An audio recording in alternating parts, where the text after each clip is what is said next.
বাংলাদেশে রক্ত নিয়েও সিন্ডিকেট শুরু হয়ে গেল ভাই। হসপিটালে রক্ত থাকার পর বলে রক্ত নাই। আসলে বাংলাদেশে জন্মগ্রহণ করে আমরা করছি জীবন সবচেয়ে বড় ভুল। আমাদের বাপ মা করছে ভুল। সুপ্রে সরকার বানাইছি, আমরা সেনাবাহিনীর হাতে সরকার দিছি, তারা বাংলাদেশের বালের উন্নয়ন করতে পারে না।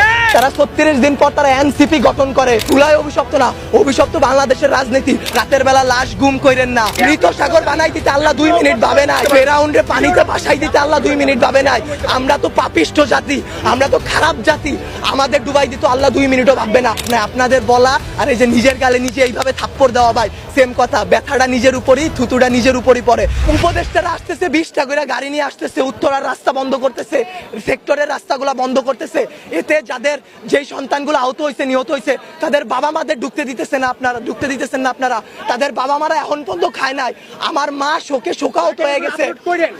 আমরা 2 ভাই আসছি, আমাদের বোনরা আমরা নিয়ে গেছি। আমার এক বন্ধুর হাতের এইখান থেকে এই পর্যন্ত ওর ডান হাতের অবস্থা করুন ভাই, হাত কাইটা ফেলতে হয় কিনা সেইটাই বোঝা যাচ্ছে না। আমার ওই বন্ধুরই ছোট ভাই ক্লাস 7-এ পড়তো, ওর ঢাকা মেডিকেলে ভর্তি আছে ভাই। কি করব বলেন? আপনারা যে নিউজ নিতেছেন ভাই, মিনিমাম মারা গেছে 150 থেকে 200-র উপরে। আপনারা নিউজ দিতেছেন এইখানে 10 জন, ওইখানে 1 জন, এইখানে 2 জন।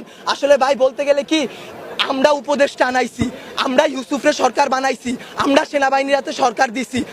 গালি ভাই ওই যে চিত হয়ে স্যাপ ফেললে কার উপরে পড়ে? নিজের উপরে পড়ে। ওই রকম ভাই গালি দিলেও নিজের গায়ে খারাপ লাগে যে এক শেখ হাসিনা খুনি হাসিনারে পাঠাইছি, আরেক খুনি দলরে নিয়ে আসছি। দেশে এইসব হয়ে যায়। রাত 2টা-3টার সময় খবর আসে এইচএসসি পরীক্ষা বন্ধ। কেন ভাই আপনাদের, কেন 3টার সময় নিউজ দিতে হবে? রাতে 9টা বাজে আপনারা লাইভে যান নাই, রাতে আপনারা দেখেন নাই, দিনে আপনারা ছিলেন না। নটরডেম কলেজ এইচএসসি বন্ধ করার আগে তারা বন্ধ করে দেয়, ঢাকা কলেজ বন্ধ করে দেয়, আইডিয়াল কলেজ বন্ধ করে দেয়। আপনারা শিক্ষা উপদেষ্টা, আপনারা আইন উপদেষ্টা, আপনারা পরীক্ষা বন্ধ করেন না। আপনারা বলেন না পরীক্ষা চলমান থাকবে। কাদের নিয়ে পরীক্ষা দিবেন? আমরাই তো দেশের ভবিষ্যৎ, আমরাই তো ভবিষ্যৎ, তাই না? যারা মারা গেছে তারা আমাদের থেকে আরো ভালো ছিল, তারা আরো কিছু করতে পারতো। আপনারা আমাদের কথা ভাবতেছেন না, আপনারা ভাবতেছেন আপনাদের কথা।